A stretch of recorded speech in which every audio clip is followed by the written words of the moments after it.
Yox, təkcə uşaq. O dərs ilinin əvvəlində olur da, o Nice qiymətli. olur. Ancaq Aha. jurnala yazmırıq o uşaqların balını, qiymətini. Onlar jurnala formativdir, onlar qeyd olunmur. Yalnız Anladım. summativlər olur. Summativ də bölmənin sonunda, məsəl üçün yarım ilin sonunda summativ, böyük summativ də belə kiçik summativ 3 həftədən 6 həftəyə qədər keçirilir. Böyük summativ 3 dəfədən az, 6 dəfədən çox olmamaq şərti ilə keçirilir. Bölmənin dəfədən. sonunda keçirilir. Kiçik summativ qiymətləndirmə, böyük summativ qiymətləndirmə isə yarım illərin sonunda keçirilir. Bəli. Məktəb rəhbərliyi tərəfindən keçirilir, amma summativ də, kiçik summativ də fənn müəllimi tərəfindən keçirilir. Deməli, diaqnostikdən danışanda bax belə bir sual veriblər ki, ümumiyyətlə bu günlərin verilən suallar, gündəlik dərsimizdə istifadə etdiyimiz sualların əksəriyyəti, yəni dünya görüşünün çıxmaq şərti ilə sertifikasiya deyirəm ki, o kurikulumda, metodikada bizim bax bu dərsdə istifadə etdiyimiz suallar, o psixoloji sualların hamısı, o inklüziv təhsildən həmişə mən sizə sual verirdim ki, valideyn narazıdırsa, müəllim narazıdırsa necə etmək lazımdır. Sonra başqa məsələn bu qiymətləndirmədir, bu haqda bilirsiniz də müəllimlər, hamısını bilirsiniz, öyrənmişik, düzdür? Məsəl üçün bax diaqnostik qiymətləndirmə nəyə şərait yaradır və yaxud da diaqnostiki niyə keçirirsiniz deyəndə onlara konkret cavab vermək lazımdır. Demək lazımdır ki, diaqnostik qiymətləndirmə sayəsində biz sinifin ilkin vəziyyəti ilə tanış oluruq və eyni zamanda tədrisi düzgün qurmaq üçün, planlaşdırmaq üçün, şagirdləri tanımaq üçün, şagirdlərin maraqlarını, öyrənmə tərzlərini, bilik səviyyələrini tanımaq üçün, tədrisi düzgün planlaşdırmaq üçün və eyni zamanda diferensial təlimi qurmaq üçün. Zaten şagirdlərin bilik və bacarıqlarını nəzərə alıb, tədrisin planını düzgün quranda, orada diferensiallaşmanı da nəzərə almalıyıq. Bax, o diferensiallaşmanın özü müxtəlifliyi nəzərə alınmasıdır. Məhz o keyfiyyətli dərs deməkdir. Bəli, diaqnostik qiymətləndirmə keçirilməsə, təsəvvür edin ki, gedib girmişsiniz, daxil olmusunuz yeni bir sinifə, nə uşaqları tanıyırsınız, nə uşaqlar sizi tanıyır. Birbaşa dərs keçməyə başlasaz, heç bir effektiv dərs olmayacaq, keyfiyyətli dərs olmayacaq. Çünki nə şagird sizi tanıyır, nə siz şagirdin öyrənmə tərzlərini bilirsiniz, maraqlarını bilirsiniz. Ümumiyyətlə, sinifin səviyyəsini bilmirsiniz. Ona görə də biz diaqnostik qiymətləndirmə keçirməyimiz mütləqdir. Yaxşı, bəs müəllimə, 9-cu siniflərdə summativ qiymətləndirməni necə keçirirsiniz? 9-cu siniflərdə summativ qiymətləndirmə o fənn müəllimi tərəfindən keçirilir. Bölmənin sonra. Kiçik summativ qiymətləndirmə fənn müəllimi tərəfindən keçirilir. Böyük summativ qiymətləndirmə isə məktəb rəhbəri tərəfindən keçirilir. 4-cü siniflərdə, burada 9-cu siniflərdə, 11-ci siniflərdə indi bizim dərsimiz yoxdur. 9-larda, burada 4-cü siniflərdə var. Onlar məktəb rəhbərliyi tərəfindən keçirilir. Böyük summativ qiymətləndirmə. Bugün bu sual düşübdür ki, 9-cu sinifdə summativi necə keçirirsiniz? Bilirsiniz ki, 9-cu sinif buraxılış sinifidir. 9-11-ci siniflər buraxılış sinifləridir ki, burada ümumiyyətlə bu qiymətləndirmənin keçirilməsinə xüsusilə diqqət yetirmək lazımdır. Niyə? Çünki burada şagirdlərin bilirsiniz ki, yekun qiymətləndirməsi olacaq ki, məhz sizin şagirdləri nə dərəcədə inkişaf etdiyiniz bu günə qədər, yəni 9-a qədər nə dərəcədə inkişaf səviyyəsini dövlət səviyyəsində, yəni belə deyim də, dövlətin keçirdiyi o attestat qiymətləndirməsi sayəsində və eyni zamanda həmin o şagirdlərin attestasiya qiymətləndirməsi deyir də, orada öz əksini tapacaq bunlar. Ona görə də, bax, yenə deyirik, summativdən adı düşəndə, istər 9 olsun, istər 4 olsun, 6 olsun, fərqi yoxdur. Summativ qiymətləndirməni keçirəndə bir şeyə diqqətli olmaq lazımdır, formativə, düzdür? Formativdən danışacağıq birinci ki, biz formativ qiymətləndirməni necə keçiririk? Necə keçiririksə, summativdə də onun nəticəsini görürük. Bəli, uşaq əgər aşağı qiymət alırsa summativdə, günah kimdədir? Müəllimdə. Düzdürmü? Günah müəllimdədir. Deməli, müəllim hardasa boşluq yaradıbdır. Deməli, müəllim hardasa o şagirdin zəif tərəflərini görməzdən gəlibdir. Ona görə də şagird aşağı qiymət alıbdır.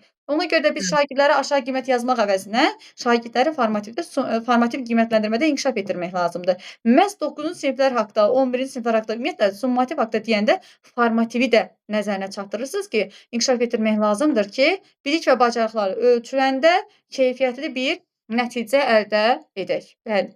İnkluziv nə deməkdir? İnkluziv? Bəli. Yaxşı müəllimə, oxuduğunuz yerlərdən sual verim. Meyar nədir bəs?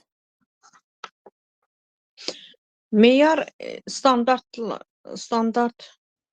əsasında qurulur, yoxsa dərs keçdiklərimizin? Meyar nədir? Meyar odur ki, məqsəddən çıxarılır meyar. Şagirdin bilik və bacarıq səviyyəsini müəyyən edən ölçüdür. Şagirdin bilik və bacarıq səviyyəsini müəyyən edən ölçüdür və qiymətləndirmənin obyektiv və şəffaf keçirilməsini təmin edir. Şagirdlərin fəaliyyətini istiqamətləndirir və burada şagird əvvəlcədən biz təqdim etməliyik ki, gəldi qəhrəmanımız.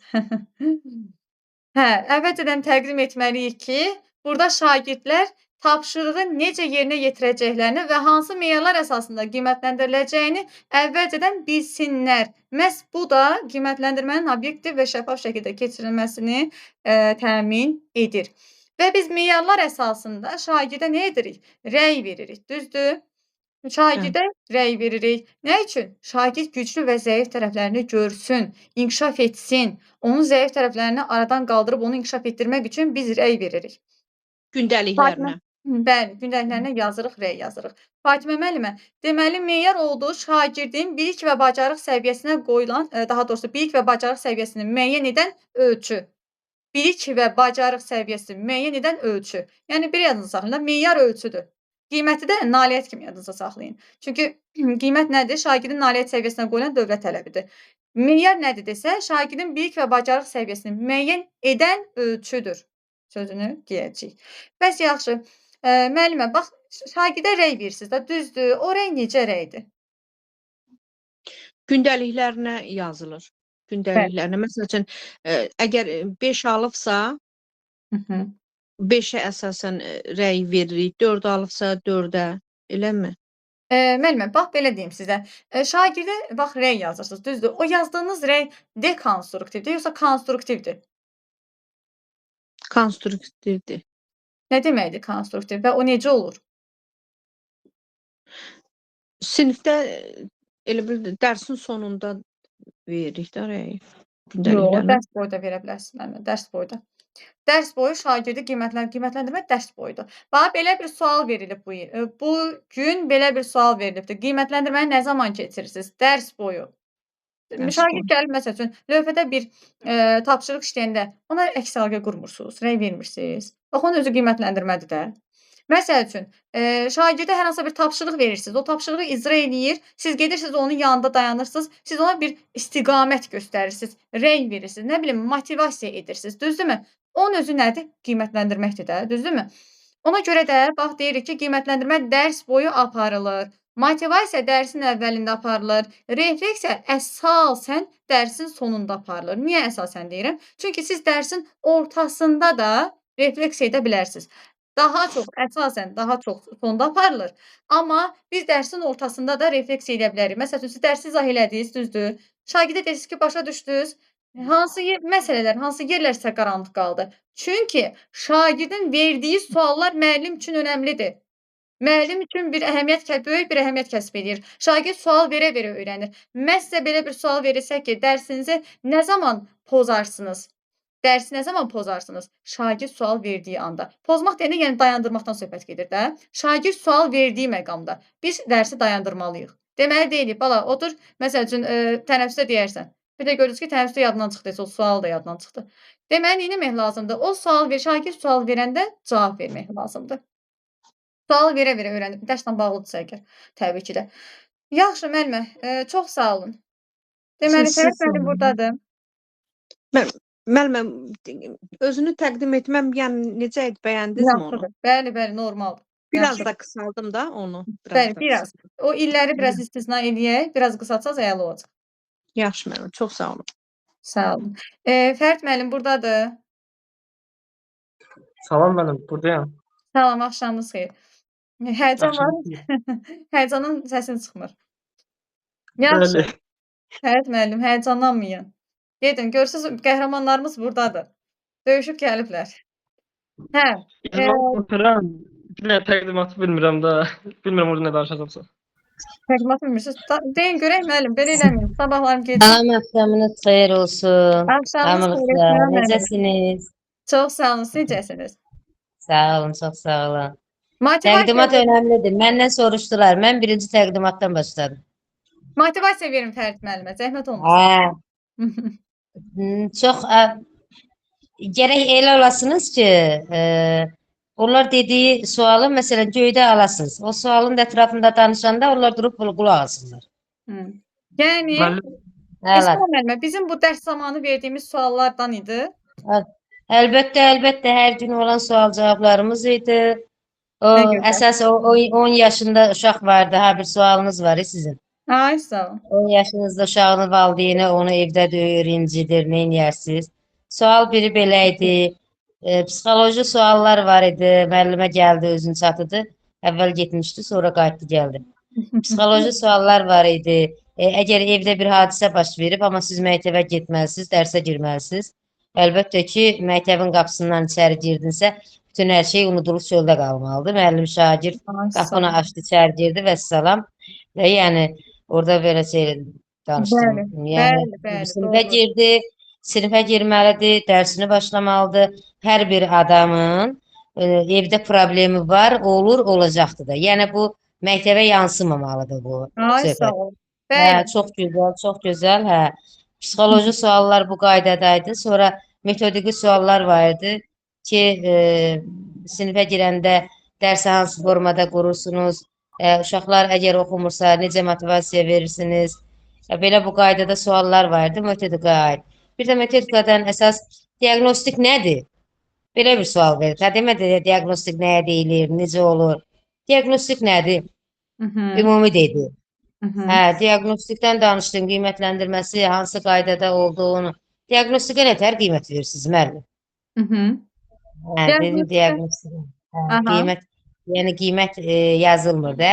Rəqəmlə ya jurnala qiymət yazılmır. Diaqnostik Tamam. ancaq ki, şagirdin fotoversinə yazılır, müəllimin qeyd dəftərlərinə yazılır. Hə, çox Ay gözəl, sağ ol. çox gözəl. İcmalınızı Biraz danışdınız müəllimə. İcmalı danışdınız. İcmalı danışdım müəllimə, əyləşdim özümü təqdimatdan sonra. İcmalı elə promoy dedi ki, 6-cı sinif mövzu 6-cı sinif nədir? 6-cı sinif mövzu da sinifdə nədir? Musiqidə polifoniya. Müəllimə dərsi qurun görək. Hə, Hə. dərsi qurdunuz, danışdınız icmalı müəllimə. Müəllimə də axşamdan dirəşmişdi o elə polifoniyanın üstündə. Elə Səhər tezdən də inanın ki, səhər tezdən də durum nə kitabən oxumuşdum. Öz-özümə danışmışdım. Heç nə səhər tezdən onsuz da öz-özümə danışmışdım. Başladım, nə başladım? Hə, axırına çatanda dedi, hə müəllim, yaxşıdır, kifayətdir. Çox gözəl, əla, əla. Belə Müəllimə, əla oldu. Gülə-gülə dedilər ki, gedə bilərsiniz müəllimə. Sizə uğurlar arzu edirik. Çox sağ olun, gedə bilərsiniz. əla, Mən super. də gülə-gülə dedim Deməli, ki, çox sağ olun. Deməli, icmalı necə yazmışdıq? İndi buradan baxan müəllimlərimiz olacaqdır ki, bilsinlər ki, əgər özü yazan müəllimlərimiz varsa, 5E modeli ilə son qaydaya uyğun icmal 5E modeli ilə yazılmalıdır. Hə, müəllimə, onu sizə danışırsınız. Müəllimə, mən orada o mərhələlərə başlayanda, o mərhələlərdə qeyd elədim ki, mərhələləri biz 5E modeli ilə izah eləyirik, başlayırıq. 5E modelini də əvvəl dərs başlamamışdan maraq oyatma, araşdırma, izah etmə və dəyərləndirmə və qiymətləndirmədir. Bunu əvvəl belə dedim, sonra başladım. Ay, sağ Mən olun. bunu bu qaydada deyəndə gördüm ki, o ücə başı ilə belə-belə yerləyir başı. Əla, Əvvəl super. o sözü dedim də orada. Əla, çox gözəl. Görürsüz, sonra da deyirlər ki, ay nə bilim 3 mərhələli yazılmalıdır. Ay nə bilim neçə Ay müəllimlər, mən də bilirəm, məktəbdə yazdığımız icmal 3 mərhələlidir. Amma onu gedib orada danışmaq var. Bax, siz 3 mərhələni danışacaqsınız, motivasiya tutaq ki, düzdür? Sonra da keçəcəksiniz, hə müəllim dərsi belə izah elədi. Sonra da müəllim qiymətləndirdi. Bəs bu şagirdin fəaliyyəti harda qaldı? Orada sizə əgər sizə çox sual verməklərini istəmirsinizsə, icmalı düzgün yazmalısınız. Düzdürmü? Yoxsa bax görürsüz bir dənə icmal danışıb, icmaldan əlavə sual vermirlər. Bir dənə icmal danışıb, çünki icmal düzgün idi ona görə. İcmal düzgün olmasa əlavə suallar verilərdi ki, ay müəllimə, yox, rəy elə olmur, meyar elə olmur, mərhələ elə olmur. Düzdürmü? Ona görə də Biri var sizin gündəlik yazdığınız icmal, bir də var ora apardığınız icmal. Onlar hər şeyə diqqət yetirir. Onlar sizin dediyiniz o səviyyəyə, mərhələyə qədər, yəni onlar da bilir ki, necə yazılmalıdır və ona uyğun da qiymət yazılır. Ona görə də Amma o aha, biri müəllimimizdən nə idi müəllimənin adı? Müsalimə. Şəhla müəllim. Müsalə Müsalim müəllim. müəllim. Hə, mənlə gedən Müsalim müəllim idi elə o. Bəli, bəli, bəli. Hə, amma ondan çölə çıxanda soruşdum da, o məndən soruşdu, mən ondan soruşdum. Ondan nə icmal soruşmamışdılar, heç icmalın adını çəkməmişdilər. Elnarə müəllimə olar. Hə. Elnarə müəllimə də var idi. Elnarə müəllim, Elnarə müəllim. Hə, Deyəsən Elnarə idi. O ləhcə ilə danışan var müəllimə. Bəli, Hə, bəli. Elnarə müəlliməmiz hə. orada danışıbdı ətraflı şəkildə. Deyiblər ki, daha görüblər ki, bu müəllim da qəşəng ətraflı şəkildə danışır. Deyim indi 100% bu müəllim spesialist hazırlaşıb gəlib də. Yəni gedə bilər ki, icmala baxırlar nə bir şeyə. Müəllimə o qədər deyir ki, müəllimə bax belə izah elədim ki, bax siz nətər deyirsiniz belə. Axırda dedilər ki, 2 dənə, 3 dənə sual verdilər deyəsən. Ki gedə bilərsiniz. Və görürsüz danışanda ətraflı şəkildə sizi yormur. Onun hə, sualları da az olub. Məndə amma əvvəlcə özümü təqdim eləyəndən sonra başladı icmala. Amma alıb baxmadı. Ha, nə dəftərim var, bax buna mən axı çapını çıxartmışdım. Əl yazma dəyərdi. El əlimdə saxlamışdım. Nə o istəmədi, heç nə də mən vermədim. Hə Allah. Necə Hə, Fərid müəllim? Fərid amma müəllim dedi danış. Hə, danış, mən də danışdım. çox gözəl, super müəllimə. Siz sorğusuz sualsız keçmisiniz yəni. Heç düşünməyin, heç oturun istirahət eləyin. Hə, valla. Hə, Döyüşdə nə qalib bilim valla. gəldi. Bu 3 Döyüşdə günə qalib. də gəlib çıxdı. 3 gündə salamatçılıqla gəlib keçsəydi, orada o cavablara görərdik. Nə bilim valla, belə gülə-gülə məni yola saldılar. Gülə-gülə yola saldılar. Belə maraqlı oldu. Elnarə Qəşəng müəllimə oldu. də Sual cavabımız da maraqlı oldu. çox gözəl. Əla, əla. Necə olmalıdır ay müəllimə? Necə olmalıdır? Siz görün burada saat gecə 3-ə qədər dərs keçmişik. Necə olmalıydı? Hə valla, hə. Allah köməyiniz Hə. olsun. Siz sağ olun. Sizin Siz sağ olun. sayənizdə haqqınızı helal eləyin. Halal xoşunuz olsun. Uğurlarınız bol olsun inşallah. Amin. Sabah Amin. bəli, Kvalifikasiyada inşallah Aynen, çıxaq Əziz müəllimə. salamatçılığına. bəli, bəli, bəli. O müəllimə ki var, indi müəllimə ilə paralel getmişdi. Ona nə suallar vermişdilər müəllimə? Bayaqların O müəllimə suallar demə bizi. O nə suallar verilmişdi bu müəllimə ilə bərabər? hansı müəlliməni deyirsiniz? Esmira müəlliməni deyirsiniz müəllimə? Bəli, Esma müəllimə ilə bərabər siz adını Hə, dediniz müəllimənin. O Aha, Vüsalə müəllimə. Onlara mən. onlara həmin o müəllimə nə suallar vermişdilər? Esma Onlara da müəllimə bax deyim. dinlədik. Bəs o Bax müəllimiyə? Bax deyim, deməli, inklüziv təhsil haqqında vermişlər ki, bax məsəl üçün xəstə şagird var sinifdə, xəstəliyini desə, yəni sizə xəstə olduğunu desə, necə reaksiya verir, necə davranarsınız? Müəllimə də deyib ki, müəllimə də belə bir deyib ki, yəni inklüziv şagirdlə məşğul olmaq qaydası var ki, fərdi yanaşma, diferensiallaşma, kömək etmək, bunları deyib, konfidensiallığı qorumağı deyibdi və yaxud da əlbəttə ki, konfidensiallıq burada şərtdir. Başqa məsələn diaqnostik qiymətləndirmədən, başqa məsəl üçün hətta mənim burada test verdiyim sual var idi ki, valideyn və yaxud da digər sinifdən müəllim o inklüziv şagirdin sinifdə dərs almasını istəməyən müəllim deyək də, valideyn deyək. Olarsa nə edirsiniz? Mən onu dəfələrlə demişəm ki, birinci qanun qaydanı izah edirsiniz. Yəni belə bir qayda var, belə bir qanun var. Hər kəsin təhsil alma hüququ var. İnklüziv təhsil də məhz sağlamlıq imkanları məhdud şagirdlərin hüquqlarını qoruyan bir yanaşmadır. Yəni onlar da sinifdə təhsil almalıdırlar. Faktlarla, qanunla, sübutla danışırsınız valideynlə. Sonra da o valideyn isə, müəllim isə onda empatiya hissi qururuq. Empatiya hissi yaratmalıyıq. Bax, bu cürə deməyimiz, yəni bu cürə davranmağımız, məsəl üçün sizin övladınız haqqında gəlib belə bir söz desə, sizə necə təsir edər? Əlbəttə ki, biz onda empatiya hissləri formalaşdırırıq. Emosional intellekti formalaşdırırıq. Bəli. Yəni bu cürə davranmaq lazımdır. Geniş şəkildə dünya görüşündən də sual vermişlər. Esmira müəllimə sizə deyəsən. Hə, mənə 2 dənə dünya görüşündən vermişdilər. Bir dənə dedi ki, mətbuatımızı əsasını kim qoyub? Mən də belə geniş ətraflı danışdım. 1875-ci ildə yaranıb, 77-ci ilə qədər davam eləyib. 56 nüsxəsi çıxıb və yaradıcısı Həsən bəy Zərdabidir. Çox gözəl. Bir də ən axırıncı şəhid qadın şəhidimiz kimdir? Milli qəhrəmanımız. Qadın milli qəhrəmanımız kimdir? Lap gözəl sualdır. 2024-cü ildə Azal təyyarəsində öz şücaəti ilə şəhidlik zirvəsinə ucalan, şəhidliyi adı alan, milli qəhrəman adı almış Hökümə Əliyevadır. Çox Aferin, gözəl. çox gözəl, çox gözəl. Hə. Əla müəllimə, əla. Siz biraz istirahət edin, müəllimə. Siz daha istirahətdəsiniz. Sağ olun, çox sağ olun. Sağ olun. Nərgiz müəllimə üzrlə hesab edin. Esma müəllimə MİQ imtahanına giribdi, müsahibə Bəli. mərhələsinə. Bəli, bəli. Həm MİQ-ə hazırlaşır müəlliməmiz, həm sertifikasiya, qoçaqdır. Hə, keçən dəfəki müəllimə idi, elə müəllimə danışırdı. Bəli, bəli, Siz- bəli. Sizdən, bəli, Hə. fərdiyə qoşulan, bəli. Hə, lap yaxşı müəllim. Hə. Uğurlar olsun. Sizə də inşallah. Çox sağ olun. Fərid müəllim, özünüzü təqdim edin bir dənə. Bilirəm, həyəcanlısınız. Buyurun. Mən Əhmədov Fərid Elşadoğlu. Yevlax rayon Aşağı Salamabad kəndində may ayının 2000-ci il mayın 11-də Yevlax rayon Aşağı Salamabad kəndində anadan olmuşam və həmin rayonun həmin kəndin tam orta məktəbinə 2006-cı ildə 1-ci sinifə daxil olub, həmin məktəbi 11-ci sinifə bitirmişəm. Bitirdikdən sonra Mingəçevir Dövlət Universitetinə Riyaziyyat və İnformatika fakültəsinə daxil olmuşam. Həmin universiteti bitirəndən sonra həmin il isə magistratura pilləsinə daxil olub riyaziyyatın metodikası və metodologiyasına fakültəsinə daxil olmuşam.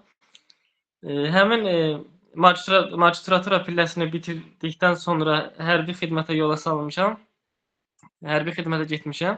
1 ildən sonra gəlib və 1 ildən sonra müəllimlərin işə qəbulu test mərhələsində iştirak etmişəm. 56-dan %25 bal toplayaraq vakansiya seçimlərində uğur qazanmışam və Bərdə rayon Təhlil kəndinə vakansiyasında uğur qazanıb müsahibə mərhələsinə dəvət olunmuşam. Və mən də riyaziyyat müəllimi kimi uşaqların bilik və bacarıqlarının onlarda formalaşmasına, onların gələcək inkişaflarında rol oynamaq istəyərdim.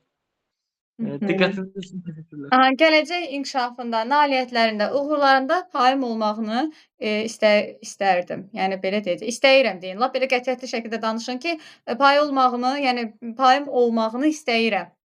Onlara töhfə vermək, uğurlarına töhfə vermək, nailiyyətlərində payım olmağını istəyirəm. Deyin, qətiyyətli şəkildə danışın. Qeyri-qətiyyətli zamanda danışmayın. Bir də ki, deyirsiniz ki, 1 ildən sonra getmişəm, deməli, hərbi xidmətə, 1 ildən sonra qayıtmışam. Allah sizə kömək olsun. Siz daha universiteti bitirmisiniz, gedəndə 1 il çəkəcəkdi. Onu nəyə deyirsiniz? Onu deməyin. Yox, hərbi xidmət deyəsi deyildim. Elə anidən ağlıma gəldi dedim qəfil.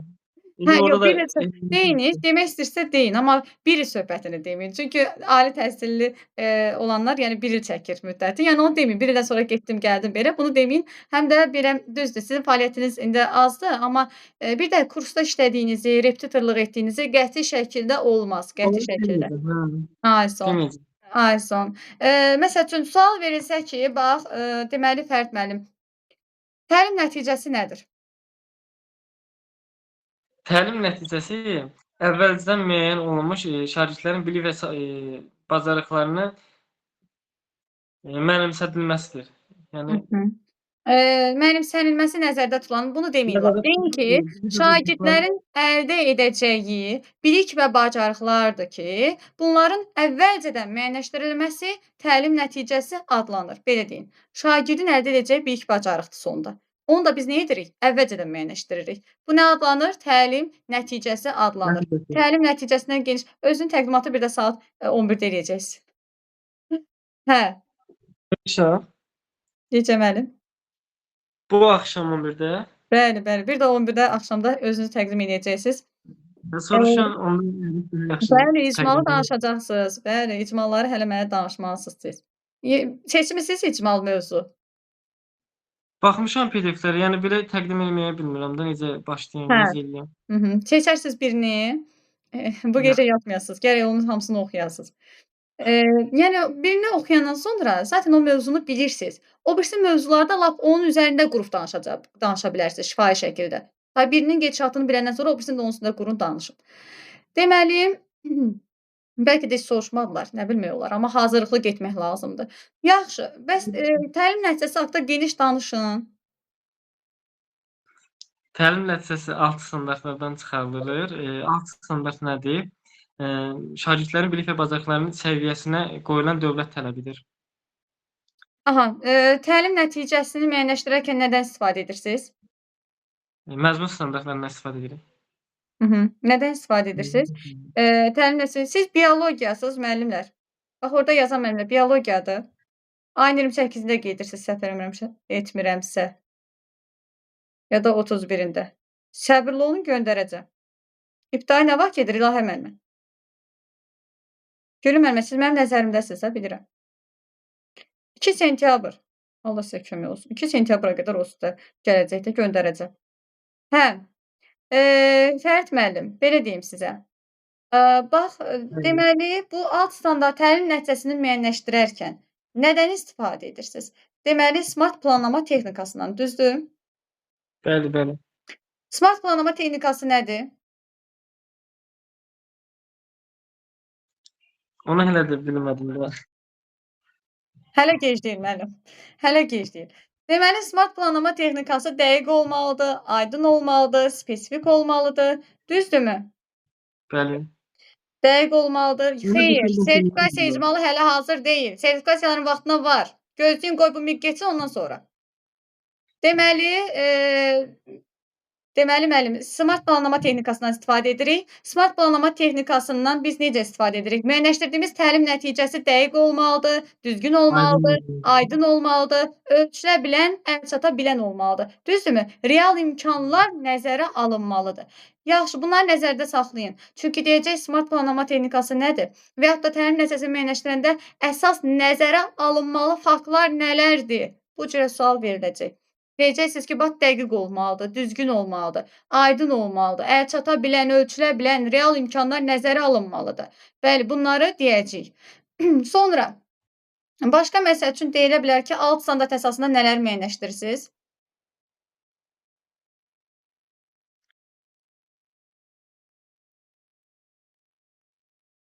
Alt standart əsasında nələr müəyyənləşdirirsiniz? Təlim nəticəsi, müəllim, bax, ekran kaydı saxlanılacaq. Dərsdən sonra mütləq ekran kaydına baxın, dərsə, yəni dərsin kaydına daha doğrusu. Dərsin kaydına baxın, götürün qeydlərinizi. Bunları mütləq şəkildə götürün, əzbərləyin. Deməli, alt standart əsasında nələr müəyyənləşdiririk? Təlim nəticəsini, təlim strategiyalarını və inteqrasiyanı. Çünki sizdən sual verə bilərlər ki, o inteqrasiyanı nəyə əsasən yazmısınız? Və yaxud da niyə o inteqrasiyanı seçmisiniz? Niyə fən daxilini yox, fənlər arasını seçmisiniz? Məsəl üçün, sualı verilə bilər. Deyəcəksiniz ki, alt standarta əsasən, alt standartın tələbinə görə. Yaxşı, bəs belə bir sual verilsə ki sizə, qiymətləndirmə nədir? Qiymətləndirmənin 4 növü var. Beynəlxalq qiymətləndirmə, milli qiymətləndirmə, məktəb daxili qiymətləndirmə. 4-cü yadımdan çıxdı. Yekun. Bütün qiymətləndirmə, məktəb daxili qiymətləndirmə 3 növü vardır. Diaqnostik, formativ və summativ qiymətləndirmə. Diaqnostik qiymətləndirmə ilin əvvəlində aparılır və yaxud da şagirdin bir sinifdən o biri sinifə keçiriləndə aparılır. Formativ qiymətləndirmə isə gündəlik aparılır və dərsin sonunda aparılır. Şagirdin bilik və bacarıqlarını müəyyənləşdirmək üçündür. Summativ qiymətləndirmə isə 2 cür olur. Böyük summativ qiymətləndirmə və kiçik summativ qiymətləndirmə. Böyük summativ qiymətləndirmə ilin sonunda aparılır. Kiçik summativ qiymətləndirmə isə mövzuların sonunda aparılır. Bəli, mövzuların sonunda, belə deyək də, kiçik summativ mövzu deməyək, bölmə deyək, mövzu yox. Bölmənin sonunda aparılır. Böyük summativ isə kiçik summativ mövzu bölmənin sonunda aparılır, kiçik summativ. Böyük summativ isə deməli yarım illərin sonunda həyata keçirilir. Bəs yaxşı, sual verilsə ki, beynəlxalq qiymətləndirmə proqramlarından hansını tanıyırsınız? TIMS tanıyıram, PISM tanıyıram. İkincini bilmədim. TIMS-dir, PISA-dır, bir də PIRLS. P-I-R-L-S, PIRLS. Yaxşı, bunları sual verə bilərlər ki, PISA nədir? Şagirdlərin bilik və bacarıqlarını Bilik bacarıq yox, biliklərini, öyrəndiklərini, lap dəqiq olsun deyə oxu, təbiət, riyaziyyat fənləri üzrə olan biliklərinin tətbiqi bacarıqlarını. Həyatda tətbiqi, praktikada tətbiqi bacarıqlarını ölçür. Bəs yaxşı, PIRLS onu bilmirəm. oxuyub anlama bacarıqlarını. 4-cü sinif, yəni ibtidai siniflər üzrə oxuyub anlama bacarıqlarını ölçür. Yaxşı, bəs TIMS nədir? Təbiət və riyaziyyat fənləri üzrə aparılan beynəlxalq qiymətləndirmə proqramıdır. Təbiət və riyaziyyat fənləri üzrə. Yaxşı, bəs formativ nədir? Formativ qiymətləndirmə gündəlik aparılır formativ qiymətləndirmə və gündəlik olaraq mövzunun sonunda müəyyənləşdirilir. Şagirdlərin nələri başa düşdüklərini, bilik və bacarıqların yenilənməsinə gətirib çıxarır. Formativ qiymətləndirmə nədir? Formativ qiymətləndirmədə biz ölçmürük yaxud bacarıqları. Formativ qiymətləndirmədə nə edirik? Şagirdləri inkişaf etdiririk, məqsədə doğru aparırıq, fəaliyyətini izləyirik, düzdürmü? Fəaliyyətini izləyirik, yol istiqamət göstəririk.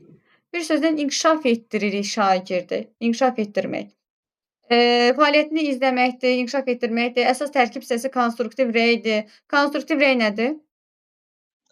Konstruktiv rəydə ya şagirdi tərəfləməli deyilik, ya da onun haqqında neqativ bir fikir deyə bilmərik. Ancaq ona istiqamət verə bilərik. Məsələn, dərsi yazıbsa, deyə bilərik ki, sən düz getmisən, amma bəzi nüanslarda diqqət etməlisən, öz səhvini istiqamət verməlisən.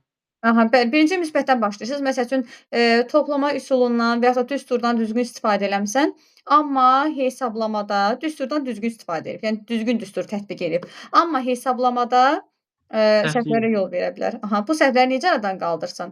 Hansısa bir qaydanı, hansısa bir əməli məsələn muxtasar məlumat düsturlarını deyək və yaxud da başqa nə bilim siz daha yaxşı bilərsiniz. Yəni onu nəzərdən keçirməyi məsləhət görürsünüz ki, get bunu nəzərdən keçir. Yəni siz onun səhvini düzəltmirsiniz. Sadəcə ona istiqamət göstərirsiniz ki, get filan vasitədən istifadə edərək o səhvləri aradan qaldıra bilərsən. Yaxşı, deməli İlham Əliyevin sonuncu səfəri Özbəkistan olur. bəli, Özbəkistana neçənci ildə, nə vaxt? 2026-cı ildə. Necə? 2026-cı ildə o gün gedir. Aha. 2 gün bundan qabaq. Deməli 2026-cı 24 avqustda, düzdürmü? 24 avqustda, il deyirəm mən də. 24. 24 avqustda. Saşa bir il deyirdi. Yox, mənim bir gün ad günümdən qabaq gedib də, yəni belə yadınızda saxlayın. 24 avqustda gedibdi. 24 avqust 2026-cı ildə. Yaxşı, başqa hara səfər olubdu bu il ərzində? 2026-cı ildə. Sonra? Gürcüstan olub. Bəli. Türkiyəyə işgüzar səfəri olubdu. Başqa rəsmi səfəri hara olubdu? Rəsmi səfəri. Naxçıvan Muxtar Respublikası. Yox, Almaniyaya. Almaniyaya rəsmi səfəri olubdu. Sonra başqa məsəl üçün deyə bilərik ki, Qazaxıstana da səfər olub, Qırğızstana da səfəri olubdu, Türkiyəyə olubdu. Ən sonuncu olan isə Özbəkistanadır. 2026-cı il 24 avqustda. Yaxşı. Aha, bəli. Ən sonuncu milli qəhrəmanımız? Qadın yoxsa? Qadın hökmən Əliyev. Yox, ən sonuncu milli qəhrəman adı alan. Ən sonuncu milli qəhrəman. Pəncəli Teymurov, bəli. Deməli, başqa məsəl üçün sual veriləcək ki, iqtisadi rayonlarımız hansıdır? Sual verilibdir bu gün. Azərbaycanın iqtisadi rayonları hansıdır? Bir dənə bayaqlarım baxdım. Baxırsan, bir dənə yadımda qaldı. Elə çox baxmadım. Bakı, sonra nətər baxmısınız siz ona? Bakı, Naxçıvan, Quba Xaçmaz, sonra Quba Xaçmaz, Şəki Zaqatala, başqa Şərqi Zəngəzur, Qarabağ. Başlayın Bakıdan, dayanın Naxçıvanda. Deməli, olacaq bunlar rayonun Azərbaycanın iqtisadi rayonları. Müəllim, bunlara baxın. Bunları bu günlərin baxın, nəzərdən keçirin. Yaxşı, deməli 94-cü neft sazişi hansıdır? 94 neft sazişi. Heydər Əliyevin keçirdiyi islahat deyirsiniz? Yox, 94 neft sazişi. Onu bilmədim. 1994-də gedin çıxın da. 1994-də nə olub? 94 neft sənədi. Bax, belə bir sual verirlər. 94 neft sənədi. 1994-cü il 20 sentyabra gedib çıxırsınız əsrin müqaviləsinə. Başlayırsınız əsrin müqaviləsindən danışmağa. 8 ölkə 13 neft şirkəti arasında imzalanmışdır. Ən çox payı olan ölkə Azərbaycan idi. Azərbaycanın iqtisadi inkişafına böyük təkan vermişdir. Heydər Əliyevin dövründəki islahatlardandır. Bəli, doğrudur. Yaxşı. Bəs bullying nədir müəllim? Bullyingə məruz qalan uşaqla necə Bullying özü qarşı tərəfdən zorakılıq, fiziki zorakılığa məruz qalan şagirdlərdir. Bullyingin 4 növü var. Sosial bullying, fiziki bullying, kiberbullying, sonra Deməli, bullying nədir? Bullying deyirik ki, fiziki, psixoloji şiddət və zorakılıqdır ki, bu bullying azyaşlılar arasında müşahidə olunur. Ola bilər sizdən mobbingi də soruşsunlar ki, mobbing nədir? böyüklər Mobbing, arasında. bəli, iş yerlərində ən çox böyüklər arasında müşahidə olunan. Bəli. Sonra başqa məsəl üçün sizə KSG-ni necə aparırlar? Necə aparırsınız da sualı verə bilərlər. Siz yeni işə qəbul olansınız. İşləməmişəm axı elə. Onda nə Necə cavab aparır? verəcəm? Qaydası necədir? Yəni sizə belə sual verəcəklər. Qaydası necədir? KSG-nin aparılma qaydası necədir? Yəni mən işləməmişəm. Nə deyə bilərəm ona? Yox, KSG-nin aparılma qaydası odur ki, demirsiniz, bayaqlarım danışmadınız ki, kiçik summativ, böyük summativ olmaqla 2 yerə bölünür. Kiçik summativ bölmənin sonunda fənn müəllimi tərəfindən həyata keçirilir. Test tapşırığı şifahi şəkildə də keçirilə bilər, yazılı şəkildə də keçirilə bilər. Test üsulu ilə, yəni tapşırıq vermə üsulu ilə keçirə bilirik. Şifahi şəkildə keçirilərsə əgər, bunun aklaşdırılması, protokollaşdırılması mütləq şəkildə lazımdır ki, bu sənədləşsin. Yazılı şəkildə olanda isə əlbəttə ki, biz şagirdlərin nəticələrini ümumiyyətlə rəsmi qiymətləndirmədir. Nəticəsi jurnalda və şagirdin məktəbli kitabçasında öz əksini tapır. Nəticələr isə şagirdin portfolisində və müəllimin qeyd dəftərində saxlanılır. Sonra başqa məsəl üçün nə deyə bilərik? Refleksiya haqqında nə bilirsiniz? Refleksiya müəllimin şagirdlərə öyrədəcəyi mövzunu əvvəldən plan kimi qurmaqdır. Xəritə kimi cızmaqdır. Yəni bunu geniş şəkildə danışın da müəllim. Yəni orada siz planlaşdırma ilə biraz qarışıq danışırsınız. Refleksiya nədir? Refleksiya dərsin əsasən sonunda aparılan öyrənilənlərin möhkəmləndirilməsidir. Yəni biliklərin möhkəmləndirilməsidir. Refleksiya sayəsində həm şagird öz fəaliyyətinə nəzər salır, öz fəaliyyətini analiz edir, həm də müəllim şagird öz öyrənməsindən xəbərdar olur. Müəllim də öz fəaliyyətinin effektivliyini təhlil etmiş olur. Refleksiyanı müxtəlif üsullarla keçirirsiniz. Refleksiya üsulları ilə. Hansı üsullardır bunlar? Onu da bilmədim. Müəllim, siz bugün yatmayın. Siz bugün axırıncı günü, siz bugün yatmayın. 26 avqust nə günüdür? Mehriban xanım Əliyevanın doğum günüdür. Sonra? Mən bugün 2 dəfə onu yazıb qrupa göndərmişəm, müəllim. Bir onu belə deyək də, nə deyirlər ona, sancaqlamışam bir qrupun başından ki, bunu yadınızda saxlayın. Nasıl günüdür? Laçın günüdür. Bunu mən 2 dəfə, 3 dəfə hələ şəklini də atmışam, sancaqlamışam da qrupa, sabitləmişəm də ki, bunu yadınızdan çıxarmayın. Yaxşı, deməli belə deyək də, Azərbaycanda hansı adalar var? Abşeron adası. Pirallahıdan başlayın da. Pirallahı. Pirallahı Abşeron adasıdır. Kürdili var. Hərəzirə, Böyükzirə. Düzdürmü? İradə müəllimə, MİQ qrupunda. MİQlər üçün. Siz MİQə getsiniz müəllimə. MİQlər üçündür. Sonra şagird sizi sevmir. Necə ünsiyyət qurarsınız? Şagirdlə ünsiyyət yaratmağa çalışıram. Yəni səbirli və təhkimli olaram. Yəni ona qarşı kobud olmaram, ürəyinə yol taparam, özümü ona sevdirərəm. Necə taparsınız? Əməkdaşlıq eləyərək, empatiya quraraq. Empatiya quraraq, onun maraqlarını nəzərə alaraq, öyrənmə tərzlərini nəzərə alaraq, düzdürmü? Öyrənmə tərzlərini nəzərə alırsınız, maraqlarını nəzərə alırsınız, istəklərini nəzərə alırsınız, dərsinizi diferensiallaşdırırsınız bir sözlə, ona kömək edirsiniz, onu motivasiya edirsiniz, düzdürmü? Ən əsası onu birinci tanımaq lazımdır ki, ona özünüzü sevdirə biləsiniz. Sonra belə bir sual verilə bilər sizə. 2024 nə Bəli. ildir? Konstitusiya və suverenlik idi. 24 yoxsa 25? 24 dünya həmrəyliyi, yaşıl dünya həmrəyliyi idi. Yaşıl dünya naminin səsi bağlayın, səsi bağlayın. Yaşıl dünya naminin həmrəyliyi ildir. Mən Yaşıl dediyim kimi 25-ci il idi. Konstitusiya və 25 suverenliyi konstitusiya. Bəli. Bəs 20 sentyabr nə günüdür? 20 sentyabr Nə günüdür 20 sentyabr? 20 sentyabr suverenlik günüdür. Suverenlik. Sonra, yaxşı, bəs belə bir sual verilə bilər ki sizə. Deməli, bir dəqiqə. Azərbaycanın qadın milli qəhrəmanları. Hökməliyeva, Saatın Əsgərova, Sonra. o birinin soyadı Əsgərova idi. İkisinin də adı, soyadı Əsgərovadır. Deməli, biri Saatın Əsgərovadır, biri Gültəkin Əsgərovadır. Aha. Necə deyəcəyik? Hökməliyeva. Saatın Əsgərova, Hökməliyeva, Gültəkin Əsgərova. Bəli. Yəni burada deyəcək ki, ən sonuncu qadın milli qəhrəmanımız.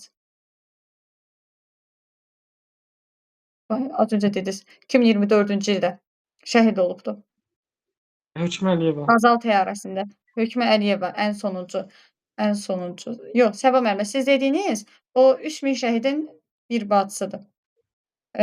O milli qəhrəman adı verilməyibdi amma. Aristə Baxşovan deyirsiniz. Yaxşı. Müəllimə, məndən bir də onu soruşdular, planlaşdırmanı. Özü ümumi soruşdu ki, planlaşdırma nədir? Mən də elə axıra qədər hamısını danışdım. İndi yadıma düşür sual. Nədir Fərid müəllim? Planlaşdırma dərsin əvvəlində aparılır. Əgər müəllim dərsdən 1 saat əvvəl boş dursa, ancaq dərsin planını qurur, planlaşdırma aparır. Müəllim başqa heç peşəsi yoxdur da. Deməli, müəllimin 1 saat əvvəl vaxtı qalırsa, boş qalırsa və ya da vaxtı varsa planlaşdırmadan başını qaldırmamalıdır. Ancaq planlaşdırmada.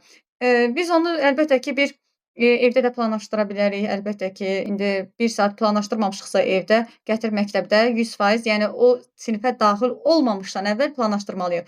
Planlaşdırılan dərs keyfiyyətli dərsdir, effektiv dərsdir. Planlaşdıranda, ümumiyyətlə planlaşdırma müəllimin yol xəritəsidir. Dərsi sistemli və effektiv qurması üçün müəllimin yol xəritəsidir. Və eyni zamanda dərsi planlaşdıran müəllim vaxtı düzgün idarə edə bilir. Qarşısına çıxacaq çətinliklərə hazır olur. Daima bir B planı olur. Düzdürmü? Müəllim, belə bir sual verim sizə. Siz bax dərsdə, məktəbdə deyək ki, daxil olmusunuz sinifə. Sinifdə əyləşiblər, deməli yoxlamalar. Siz də proyektorda dərs izah edirsiniz. İşıqlar söndü anidən. Neynirəm? Dərsiniz qaldı yarımçıq, hə. İşıqlar sönməyinə baxmayaraq mən yenə dərsi keçməyə davam eləyərəm. Yəni proyektor işləməsə də belə mən özüm dərsi idarə etməliyəm. Yəni işıqlar söndü deyə dərsi pozmaq olmaz. Bəli, işıqlar söndü deyə durub gözləyirik ki, işıqlar yansın. Neynəməliyik? Özümüz əlimizdə olan vasitələrdən istifadə eləməliyik, düzdürmü? Məsələn, kitab var, lövhə var və yaxud da deyək ki, özünüz hər hansısa bir musiqi müəllimləri məsəl üçün çox gözəl cavab verirdi həmişə buna ki, işıqlar söndüsə biz neynirik? Mahnını özümüz oxuyuruq. O çox gözəl bir yanaşmadır. Və yaxud da deyə bilərsiniz ki, bax, lövhədən istifadə edirsiniz, həmin o dərsin davam elətdirirsiniz. Yəni dərsi dayandırmadan davam elətdiririk.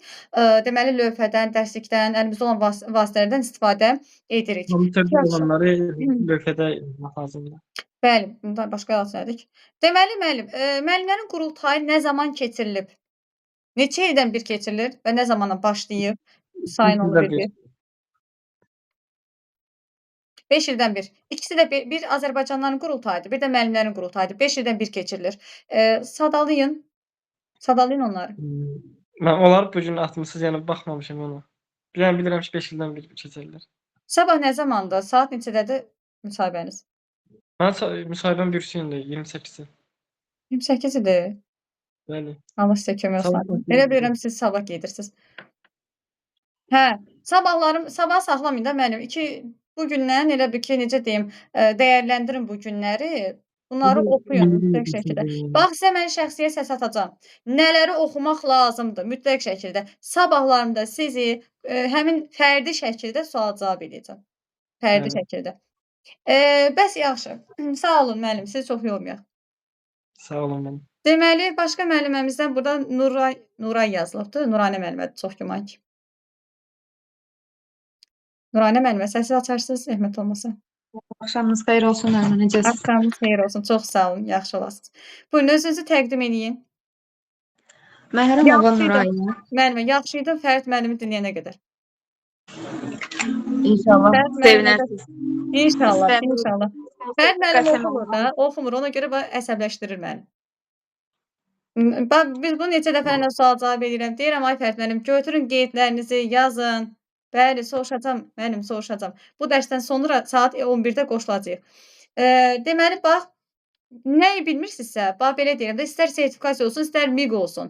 Dəftəriniz, qələminiz yanınızda olsun. Ərinirsiniz gedib oxumağa, başa düşürəm. Hövsələniz yoxdur, səbriniz yoxdur o boyda PDF açıb baxmağa. Dəftərə, qələmə nədir sözünüz? Qoyun yanınızda, oradan bir-bir. Onsuz mən deyim, mən də cavabını verirəm. Yazın. Başqa bir şey yox. Deməli, biri götürüb yazır ki, YouTube-da, müəllim danışır ancaq. Müəllim neynəsin? Cavab verməyəndən sonra mən neyniyim? Özüm danışmalıyam da, düzdürmü? Ona görə də siz də yazın. Müəllim bundan yaxşı, bundan daha artıq nə edim? Dünənlərim 3 saat mən burada saxlamışam. Dərs keçmişəm ki, biləsiniz, öyrənəsiniz, vaxta az qalıbdı. Başa düşülən bir çıxın, Esmira müəllimə, çıxın. Hə, Nuranə müəllimə, özünüzü təqdim edin. Müəllimə, dediniz dünən sizin doğum gününüz idi. Təbrik edirəm sizi. Çox sağ olun, minnətdaram, çox sağ olun. Təşəkkür edirəm. Uğurlarınız bol olsun. Çox sağ olun, minnətdaram. Təşəkkür edirəm, var olasınız. Sağ olun. Amin. Buyurun, özünüzü təqdim edin zəhmət olmasa. Maşallah. Məhrəm Hava Nurayyə, texnologiya fən müəlliməsiyəm. 1991-ci ildə dünyaya göz açmışam. Azərbaycan Dövlət Pedaqoji Universitetinin Ümumi Texniki Fənlər və Texnologiya ixtisası üzrə ali təhsilimi almışam. Hal-hazırda müəllimlərin işə qəbulu imtahanında iştirak edərək 55 bal toplamış və texnologiya fənnindən pedaqoji fəaliyyətə başlamışam. Hal-hazırda 5-ci, 9-cu siniflərdə texnologiya fənnini tədris edirəm. Məqsədim şagirdlərdə həyati bacarıqları, əl işlərinin hazırlanması üçün, həmçinin yaradıcı təfəkkürü, tənqidi təfəkkürü inkişaf etdirmək, bir sözlə yaradıcılıq qabiliyyətini akademik fəaliyyətlə birləşdirərək texnologiya fənnini şagirdlərə sevdirmək, təhsilin inkişafında özümü necə ifadə edirəm? İnkişaf etdirmək. Peşəkar inkişafım üçün çalışıram. Lap belə deyin. Peşəkar inkişafım üçün daima çalışan bir müəlliməm. Sertifikasiya idi, eləmi müəllimə sizdə? Sertifikasiya. Hə. Deməli müəllimə, sizə belə bir sual ünvanlayım ki, bax, deməli biz deyirik ki, planlaşdırma var, düzdür? O planlaşdırma nədir? Planlaşdırma müəllim dərsə girməmişdən əvvəl hazır olmalıdır. Yəni hansı dərsi necə quracaq, təlim nəticəsi nə olmalıdır? Yəni bir sözlə şagirdə nələr öyrədəcək, dərs müddətində nələr soruşmalıdır? Planı olmalıdır bir sözlə. Plansız dərs girmək olmaz. Və əlavə edirsiniz ki, müəllim dərsi planlaşdıranda mən nə keçəcəyim yanaşmasında yox, şagird nə öyrənəcək yanaşmasında olmalıdır. Yəni biz dərsi planlayanda şagirdi düşünməliyik, özümüzü yox. Ki, məsələn, ay Allah, mən gedərəm birdən işıq sönər, proyektor yarımçıq qalar, bunu necə? Yox, şagird bax o işıq sönsə, mən o dərsi, şagird o dərsi, daha doğrusu o təlim nəticəsinə tam olaraq necə çatacaq? Necə reallaşacaq ki, necə o bilik bacarıqları şagird əldə edəcək, bax o yanaşmasında olmalıyıq. Düzdürmü? Yoxsa ki, məsəl üçün müəllim deyir ki, hə, mən qoy planlayım ki, sabah nə edəcəyimi bilim. Şagird qalır kölgədə. Yox, düzdür. Biz planlaşdırmanı zaten şagird üçün belə deyək də, bizim öz deyirik ki, yol istiqamətimizi göstərir, amma şagirdi nəzərə almaq vacibdir. Əlbəttə ki, bizim məqsədimiz, necə ki, dərsin məqsədi var, müəllimin də məqsədi olmalıdır ki, şagird nə öyrənəcək? Bax, sabahlar mən gedib bu əziyyət çəkib bu dərsi keçirəm, orada o boyda danışıram. Şagird nə öyrənəcək? Əsas odur ki, mən o təlim nəticəsini reallaşdırım. Yaxşı, bəs siz diqqətli olun, MİQ-ə gedən müəllimlərimiz. Sabahlarım belə deyək də, Nuranə müəllimə, səs gəlir? Hə, eşidirəm. Hə, deməli bax o təlim nəticəsini reallaşdırdığınızı hardan bilirsiniz dərsdə? Sonda şagirdlərlə refleksiya eləyirik. Çıxış ya da 3-2-1 üsulla istifadə edirik. Bibo cədvəllə istifadə etməklə şagirdlərdən öyrənmiş oluram. Onların rəyləri əsasında ki, görüm nə öyrəndilər. Tənqidi təfəkkürü necə inkişaf elətdirirsiniz? Bax, bu gün verilmiş sual. Tənqidi təfəkkürü inkişaf etdirmək üçün müxtəlif üsullardan, strategiyalardan istifadə edirəm. Sokrat dialoqu, müzakirə, sonra debatdan istifadə edirəm, akvarium üsullarından istifadə edirəm belə. Aha. Sonra təlim modellərinin də adını çəkin də müəllimlər. Təlim modeli keçmişik bəs biz. Birbaşa təlim modeli var, sorğu və araşdırma əsaslı təlim modeli var, layihə əsaslı öyrənmə var, sonra problem əsaslı öyrənmə var, sonra oyun əsaslı oyunlaşdırma. Bunlar var. Bunlardan da adını çəkin də bir. Deyin ki, bax bu məsəl üçün layihə əsaslı öyrənmə şagirdin birbaşa yaradıcı təfəkkürünü inkişaf elətdirir. Sorğu və araşdırma əsaslı öyrənmə isə şagirdin birbaşa tənqidi təfəkkürünü öyrənir. Çünki şagird gedib araşdıracaq, axtaracaq, analiz edəcək, düzdürmü? Müzakirəyə çıxaracaqlar, bir yerdə müzakirə edəcəklər. Bu tənqidi təfəkkürü inkişaf etdirir. Və yaxud da siz qrup işi təşkil edərək şagirdin özünü qiymətləndirməsi, yoldaş qiymətləndirmənin özü belə şagirddə tənqidi təfəkkürü formalaşdırır. Düzdür? Yəni biz sinif daxilində maksimum deyək ki, əlimizdən gələn budur. Özünü qiymətləndirmə, yoldaş qiymətləndirmə, sonra başqa məsəl üçün deyə bilərik ki, problemli bir situasiya verə bilərsiniz. Sonra başqa məsəl üçün deyə bilərsiniz ki, şagirdə bir mövzu veririk, mövzu təqdim edirik və o mövzuya şagirdin münasibətini öyrənirik. Öz mövqeyindən çıxış edərək münasibət bildirsin, dəyərləndirsin, qiymətləndirsin. Bunu, bəli, Şahnur müəllimə dilemmalar veririk. Dilemmalar nədir? İki başlı suallar. Düzdür? İki başlı suallardır da, yəni bilmirsən hə deyəsən, bilmirsən yox deyəsən. Yəni elə o cürə sual verirlər. Orada da dərin düşünmək lazımdır. Birbaşa tənqidi təfəkkürü inkişaf etdirən bunlar anlayışlardır. Bəs yaxşı, yaradıcı təfəkkürü necə inkişaf etdirərsiniz? Yaradıcı təfəkkürü inkişaf etdirmək üçün isə Bayaq dediyimiz kimi yaradıcı Layihə tapşırıqlar üsulları. verirsiniz. layihə üsulundan, layihə təlim modelindən istifadə edirəm. Layihə əsaslı öyrənmədən istifadə edirsiniz. Layihə tapşıra bilərsiniz. Yaradıcı tapşırıqlar verə bilərsiniz. Sonra başqa məsəl üçün deyə bilərsiniz ki, hər hansısa bir problem təklif edərəm şagirdlərə, problemli bir situasiya verərəm və o problemli situasiyanın həll olunması özü üçün yeni həll yolları, orijinal təkliflər, orijinal yollar, təklifləri planı hazırlamağı tapşıraram və eyni zamanda şagirddə məsəl üçün üsullar var da, üsullar hansıdır? O 4N1KH üsuludur. Sonra başqa beyin həmləsi iş üsuludur, proqnozlaşdırma iş üsuludur. Bunlar birbaşa şagirdin yaradıcı təfəkkürünü inkişaf edir. Əşyalara qeyri-adi istifadə, əşyalardan qeyri-adi istifadə, əşya və hadisəyə müxtəlif nöqteyi nəzərdən baxış. Bunların hər biri yaradıcı təfəkkürü inkişaf etdirir ki, siz də bundan istifadə edə bilərsiniz. Bir də açıq suallar. Açıq sualları unutmayın. Açıq suallar yuxarı təfəkkürü inkişaf elətdirir. Yəni tənqidi və yaradıcı təfəkkürü. Qapalı suallar isə aşağı təfəkkürü inkişaf elətdirir. Yəni məntiqi, əsasən məntiqi təfəkkürü inkişaf elətdirir ki, bəs yaxşı sual verilsə ki, məntiqi təfəkkürü necə inkişaf elətdirərsiniz? Bayaq dediyimiz kimi məntiqi təfəkkürü inkişaf etdirmək üçün yalnız dərsdə mövzuda olan suallardan verməklə, müzakirə sualları tətbiq etməklə, qapalı suallarla onun Müzakirəyə cəlb eləsəz tənqidi təfəkkürdür. tənqidi təfəkkürü Hə, olur. bir də tənqidi təfəkkürdə qərar qəbul etmə, problem həll etmə, seçim etmək kimi bacarıqlar tələb olunan tapşırıqlar verərək siz şagirddə tənqidi təfəkkürü inkişaf etdirə bilərsiniz. Amma məntiqi təfəkkürdə, məsəl üçün ardıcıllığı tapmaq, bax tarix müəllimləri, xronoloji ardıcıllığı tapmaq məntiqi təfəkkürdür. Səbəb-nəticə əlaqəsini tapmaq, sonra sistemli düşünmək və yaxud da deyək ki, hər hansısa bir həll eləmək, riyaziyyat müəllimləri həll eləmək.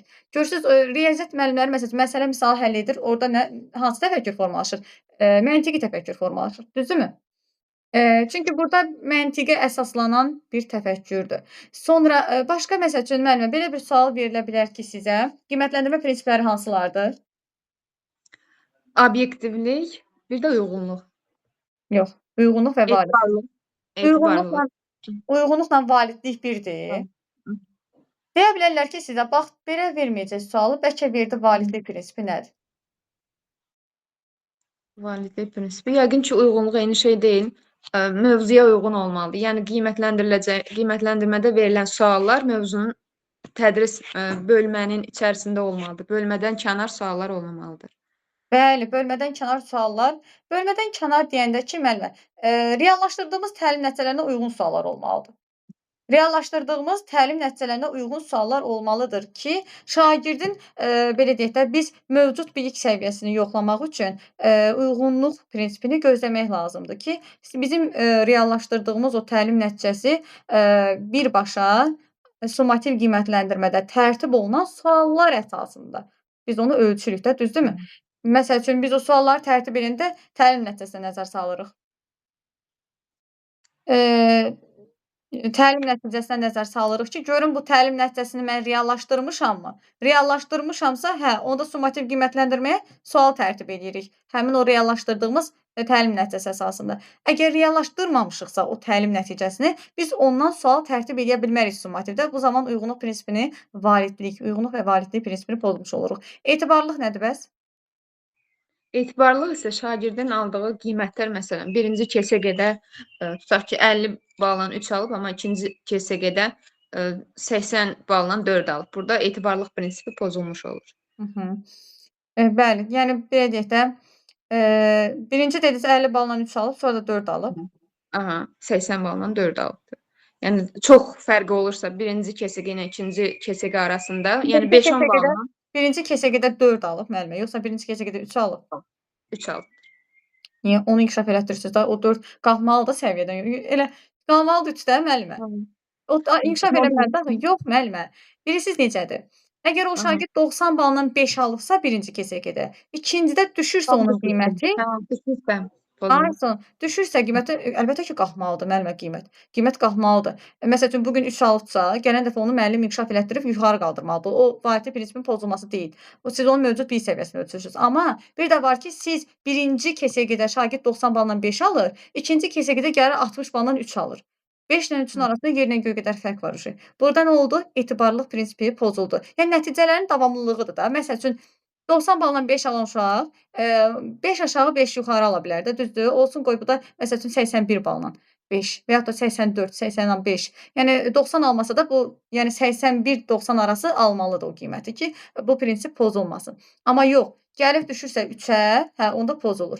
Yaxşı müəllimə, bəs belə bir sual verilsə ki sizə, analitik təfəkkürü necə inkişaf elətdirərsiniz? Analitik təfəkkürü inkişaf etdirmək üçün müxtəlif strategiyalar, məsələn, araşdırma, tədqiqat aparmaq, sorğu araşdırma üsulu təlim modellərindən istifadə etmək olar. Sorğu və araşdırma. Getdilər, araşdırdılar. Məsələ deyək ki, mövzu vermisiniz, getdilər, araşdırdılar. Hə. İndi o necə analitik təfəkkürü xidmət edir? Yəni, onun hansı tapşırığınız analitik təfəkkürə xidmət edir?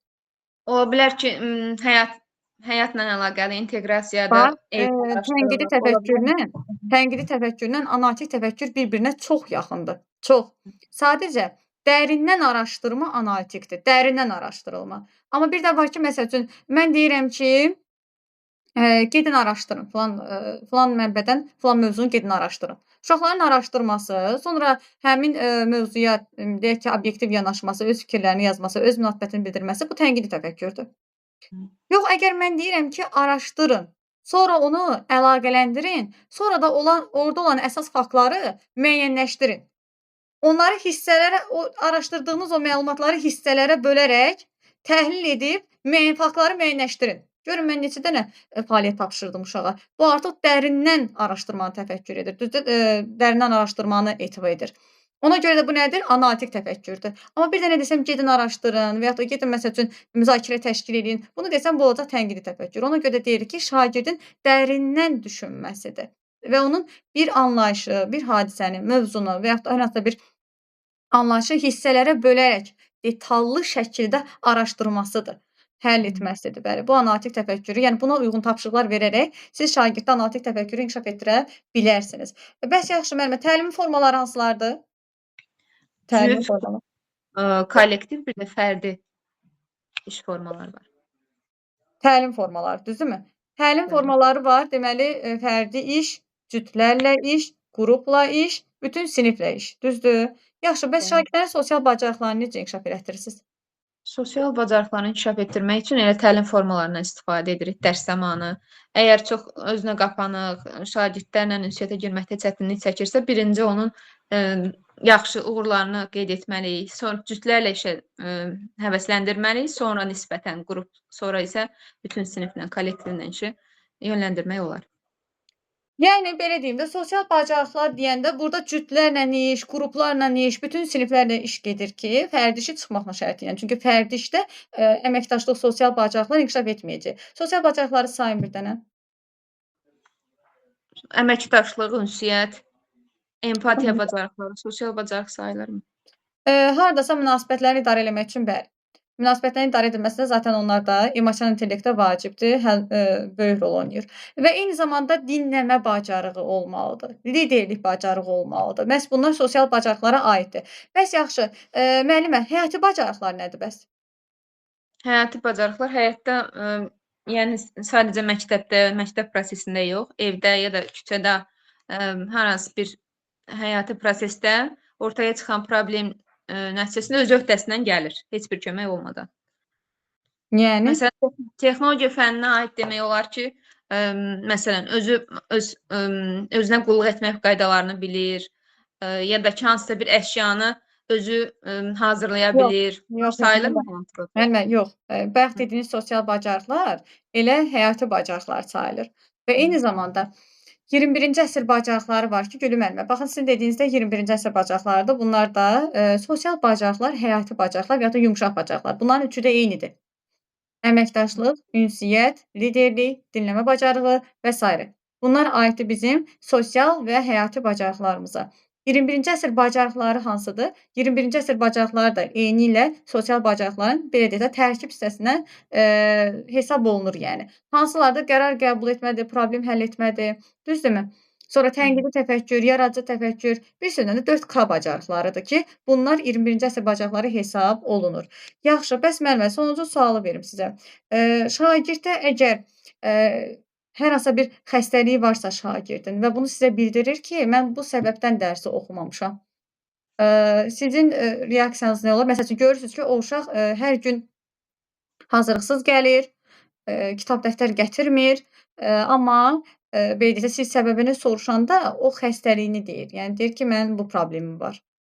Bəli, ilk dəfə olsaydı onu başa düşmək olardı, kömək eləmək olar. Amma bir neçə dəfə təkrarlanırsa, artıq ona öyrətmək lazımdır, başa salmaq lazımdır ki, dərsdən qalmaq olmaz. Bu sənin təhsilin üçün, həm də həyatın üçün önəmlidir. Sonra valideynlərlə əlaqə saxlamağa çalışaram. Görüm həqiqətən doğrudurmu? Xəstəliyi varmı, yoxsa yox? Siz birinci şagirdi düşünün. Sonra dərsi düşünün. Şagirdə bəlkə də həqiqətən xəstədir. Bəlkə elə bir problemi var ki, doğrudan da məsəl üçün dərs oxuya bilmir.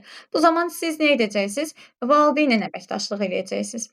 Valideynlə əməkdaşlıq eləyəcəksiniz, hər hansısa bir deməyəcəksiniz. Şagird gəldi, mənə belə dedi. Bəlkə sizə deyir və bu problem valideynlə şagird arasında problemə səbəb ola bilər. Bəlkə yalandan deyir də, yəni ona görə. Siz bu zaman valideynə bildirəcəksiniz ki, hər hansısa bir problemi sağlamlığında və yaxud da deyək ki, son vaxtlar bir dəyişiklik, bir əlamət olaraq məsəl üçün hiss edirəm ki, nə bilim, deyək ki, səsləri bağlı zəhmət olmasa. Məsələn, gözümə yaxşı dəymir. Bizim bir sözümüz var. Gözümə yaxşı dəymir. Nəsə bir problemi varmı? Nəsə bir deyək ki, son vaxtlar dəyişiklik falan hiss edirsinizmi? Onda valideyn də bizə əlbəttə ki, biz tədris ilinin əvvəlində bu məsələləri valideynlə danışmalıyıq fərdi şəkildə. Ki, şagirdin hər hansısa bir problemi varsa, xəstəliyi varsa, biz bunu əvvəlcədən bilməliyik. Tədris ilinin əvvəlində o kollektiv valideyn icazə keçirirsiz. O kollektivdə yox, fərdi şəkildə. Kollektiv şəkildə ümumi məsələləri müzakirə edəndən sonra siz valideynlərlə tək-tək söhbət aparıb bunu öyrənməlisiniz. Uşaqdır, birdən elə bir problemi olar ki, məsəl üçün deyirəm, şəkər xəstəsi olar, yemək yemək istəyir, su içmək istəyir. İndi onlar da icazə vermərik, o düzgün bir çıxmaz, yəni düzgün olmaz. Ona görə də əvvəlcədən biz bunları bilməliyik. Ona görə də şagirdə əgər belə bir problemi varsa kömək etməliyik. Kömək etmək də belədir ki, yəni valideynlə əlaqə saxlamalıyıq ki, öncə bu problemi həll edək. Ondan sonra şagirdin o dərsdə davamiyyəti ki var, onu düzəltməyə çalışaq. Yəni əgər sizin düzəldəcəyiniz bir problem deyilsə, məsəl üçün deyək ki, həqiqətən də onun problemi var, xəstəliyi var, ona görə dərsə adaptasiya ola bilmir.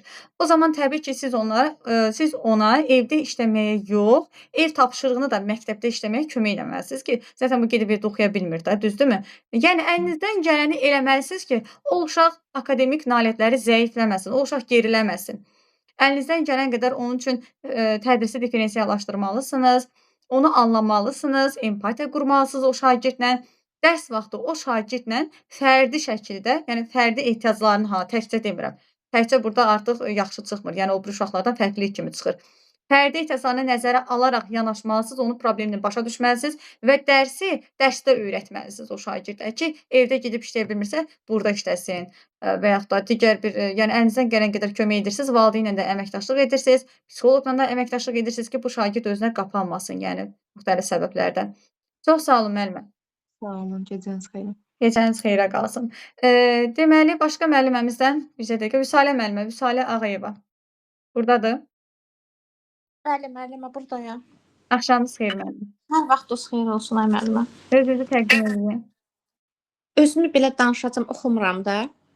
Danışın bəli. Mən Ağayeva Vüsalə Albert qızı 1976-cı ildə Salyan rayonunda anadan olmuşam. Orta məktəbi bitirdikdən sonra, 1993-cü ildə Azərbaycan Sapiyan Universitetinə qəbul olmuşam, filologiya fakültəsinə qəbul olmuşam. Demək, oxuduğum müddətdə qəbul şöbədə təhsil aldığımdan 95-ci ildə Salyan rayon 2 saylı Nizami Gəncəvi adına tam orta məktəbdə müəllimə vəzifəsində fəaliyyət göstərmişəm. Diaqnostik qiymətləndirmədə iştirak etmişəm. Bu ildə müəllimlərin sertifikatlaşdırmasında uğur qazanıb sizin qarşınızda müsahibə verməyə hazıram. İşlədiyim dövrdə demək olar ki, mən şagirdlərimin uğuru mənim uğurumdur devizi altında çalışıram. Şagirdlərimin bir neçəsi cürbəcür müsabiqələrdə, müxtəlif müsabiqələrdə iştirak edib uğur qazanmışdılar. Azərbaycanın Səs Azərbaycan, Xalq Ulduzu, Yeni Ulduz, onların bu yerdə olmalarına mənim də az da olsa əməyim keçdiyinə görə çox sevinirəm, qürur duyuram. Sonra bir neçə şagirdlərimlə birlikdə rayon tədbirlərində, məktəb daxili tədbirlərdə iştirak edib fəxri fərmanlarla tərtib olunmuşuq. Mən özüm müəllimlərin ixtisas artırma kursunda iştirak etmişəm. Sonra innovativ layihələrdə, müxtəlif kurslarda iştirak edərək sertifikatlarla təmin olunmuşam. Mənim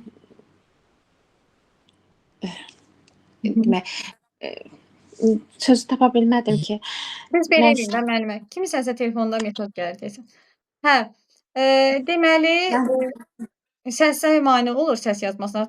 Çox xahiş edirəm, o naşüddən tapmayın, yəni. Səsiniz zəif gəlir, səs yazmaya getmir.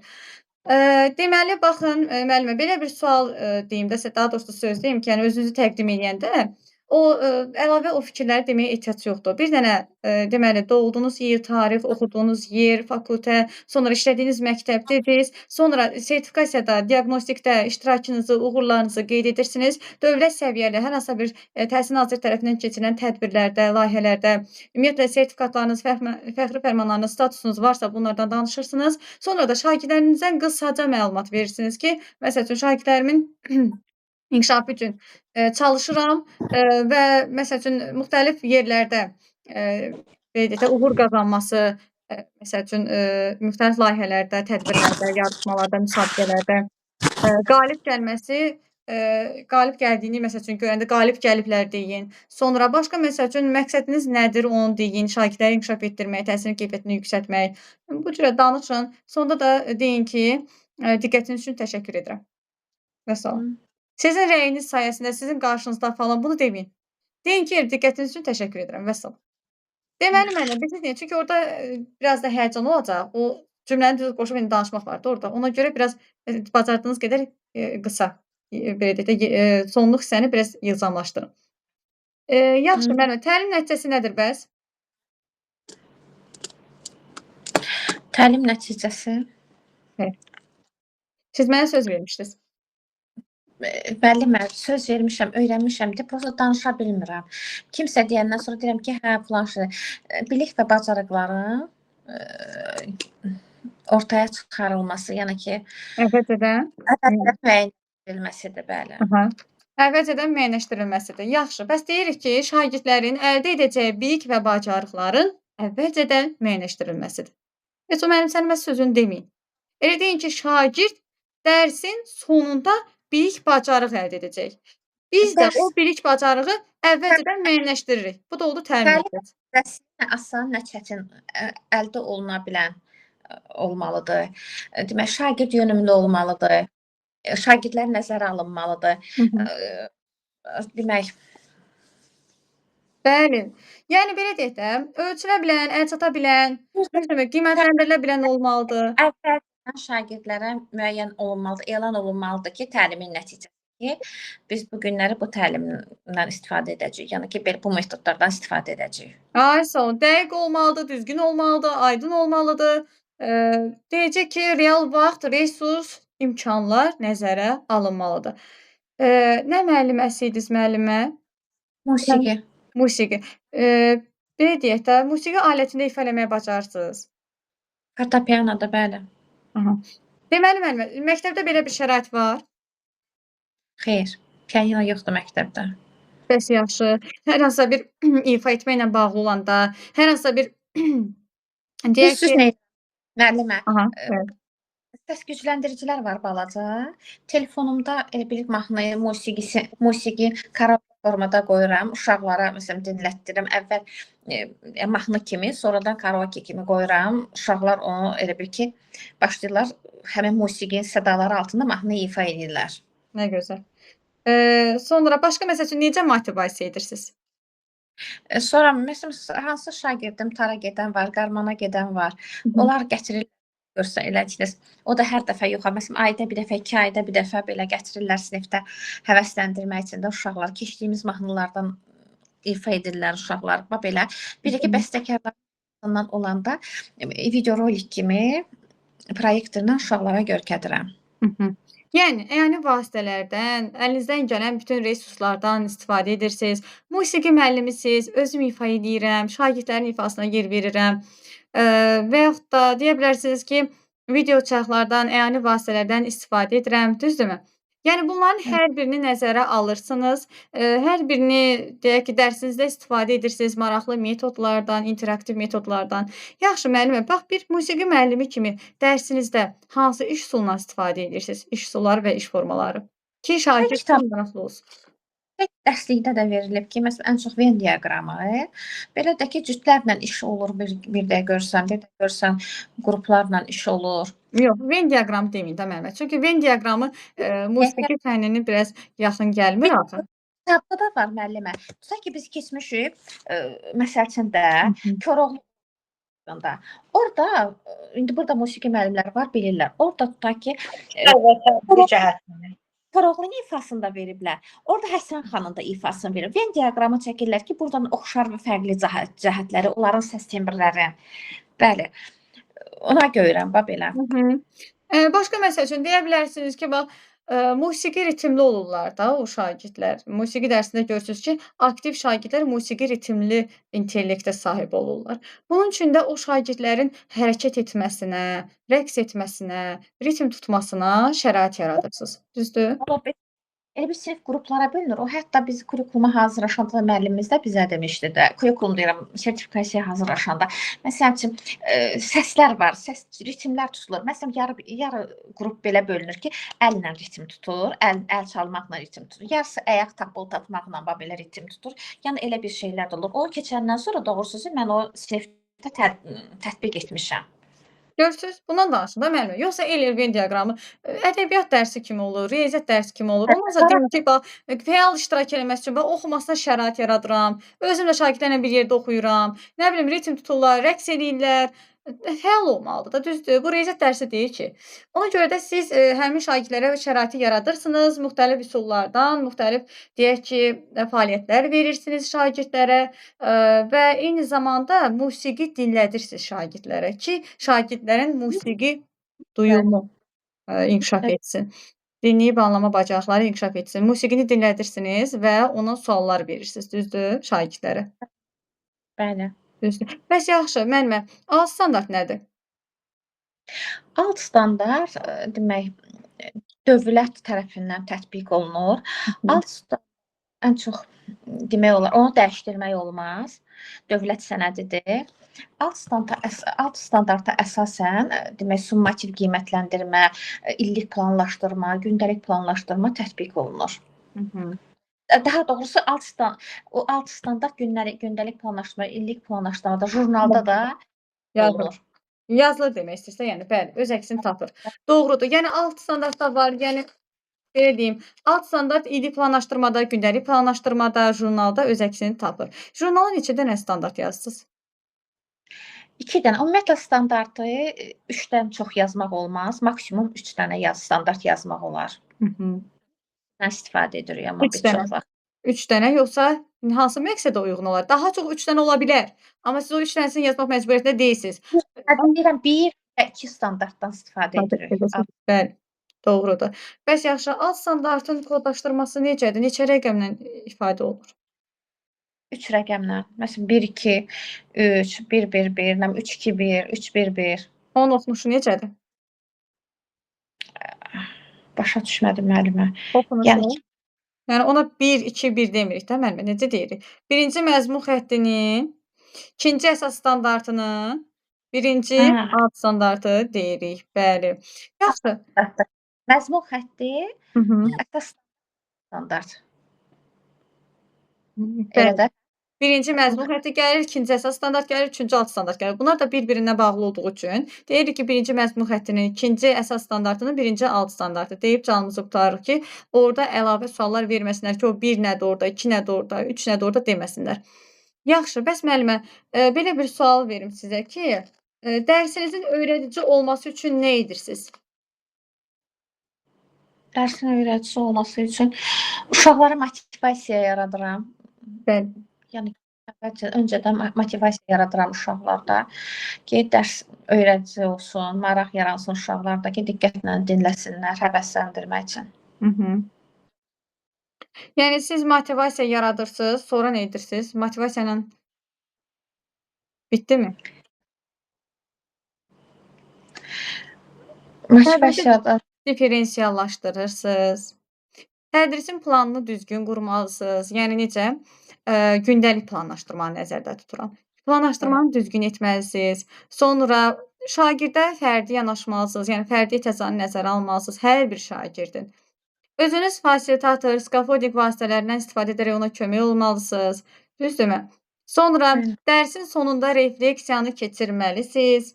Biliklərini möhkəmləndirməlisiniz. Dəstəkləyici mühit yaratmalısınız sinifdə. Dəstəkləyici bir mühit olmalıdır ki, effektiv öyrənmə baş versin.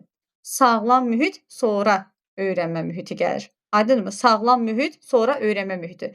Mühit sağlam olmasa, orada heç bir keyfiyyətli öyrənmədən söhbət gedə bilməz. Bəs yaxşı müəllimə, sizə belə bir sual verilsə ki, qrup işini necə təşkil edirsiniz? Bu günlərim sual verilibdir. Siyasi qruplara bölünür. Məsələn, hər qruplarla iş zamanı 4-5 nəfərdən artıq şagird olmaz. Yəni ki, onlar qrupun liderini hər qrup özü seçir, özü müəyyən edir ki, kim olmalıdır qrup lideri. Tapşırıq verilir, onlar o qruplarla həll edirlər. Sonra, deməli müəllimə, qrupu istədiyimiz kimi, necə deyim, belə istədiyimiz vaxt, məsələn, mən bu günlərim qrup işi keçirmək istəyirəm, hə, uşaqlar, gəlin qruplaşaq. Belə olarmı? Yox, mən bilən. Necə olmalıdır? Dərsə mövzuya uyğun keçirilir də qrup işi. Elə hər dərsdə mövzuya yoxsa mövzunun alt standartına? Çünki dərsin əsasını nə təşkil edir? Alt standart təşkil edir. Siz alt standart üstündə dərsinizi qurursunuz. Alt standarta baxırsınız. Əgər orada iş formalarından, təlim strategiyalarından qrupla iş tələb olunursa, keçə bilərsinizsə, onda tərtib olunur. Yəni keçə bilərsiniz qrupla iş. Amma belə deyək də müəllimə, qrupla işin də öz qaydası olur da, düzdür? Belə pərakəndə şəkildə keçmək olmaz. Qrup qaydasız olanda o qrup ümumiyyətlə qrupluqdan çıxır. Yəni görürsüz ki, səs-küy, nə bilim narazılıq halları, uşağı bir yerə yığa bilmirsiniz. Ona görə ki, qrupun qaydaları olmalıdır. O qrup qaydalarına nələr öz əksini tapır və həmin o qrupu necə qiymətləndirirsiniz sonda? Səviyyələrə görə meyarlarla qiymətləndirilir də səviyyələrə görə. İndi o meyarlar olacaq müəllimə. O qiymətləndirmək üçün o meyar olacaq. Amma indi birinci danışın ki, bax o qaydada nə olur qrup qaydasında? Qrup qaydasında, yəni ki, əməkdaşlıq olur. Hər bir yəni ki, bütün bir qrupda hamısı bilənlər orada olmur da. Müxtəlif səviyyədə bilənlər, şagirdlər oturur. Eyni səviyyədə şagirdləri bir yerdə yığmaq olmaz. Bax o eyni səviyyəli şagirdin bir yerə yığılması hansı qrupdur? O heterogen qrupdur. Yəni müəllim Homogen qrupdur. Homogen Homogen. qrupdur. Bir eyni səviyyəli şagirdlərin bir yerə yığılması homogendir. Heterogen isə qarışıq qruplardır. Heterogen qarışıqdır. Yaxşı, dedik ki, uşaqları yığdınız bir yerə. O uşaqlarda bax görürsüz ki, bax lider imkan vermir ki, yoldaşı danışsın. İmkan vermir ki, o uşaqlar ağzını açsın. Siz həmin o Mən müdaxilə etməliyəm ki, mən seçməliyəm orada. Görürəm ki, imkan vermir, artıq bunların arasında çaxnaşma yaranacaq. Mən onda müdaxilə edib dəyişirəm. Aha, yəni nə vaxt dəyişirsiniz? Yəni özünüz nə vaxt müdaxilə edirsiniz? Əgər şagirdlər hər dəfə eyni rolu eyni şagirdə verdikdə və ya da qrup vəzifə bölgüsü üzərində dalaşdıqda, düzdür? Mübahisə etdikdə də belə deyək. Bir də görürsüz mübahisə edirlər. Lider mən olacam, bu birisi deyir mən olacam, dava düşür axırda. Deməli nə etməliyik? Müəllim müzakirə eləməli. Nə dedik biz ona? Müəllim deməli müdaxilə eləməlidir. Müdaxilə etməlidir, qrup qaydalarını xatırlatmalıdır. Qrup qaydalarını xatırladır ki, uşaqlar burada rolların növbəliliyi qaydası var. Növbəliliyi nə deməkdir? Yəni bu gün sən lidersən, sabah da o olmalıdır da. Hər dəfə eyni adam eyni rolu ala bilməz.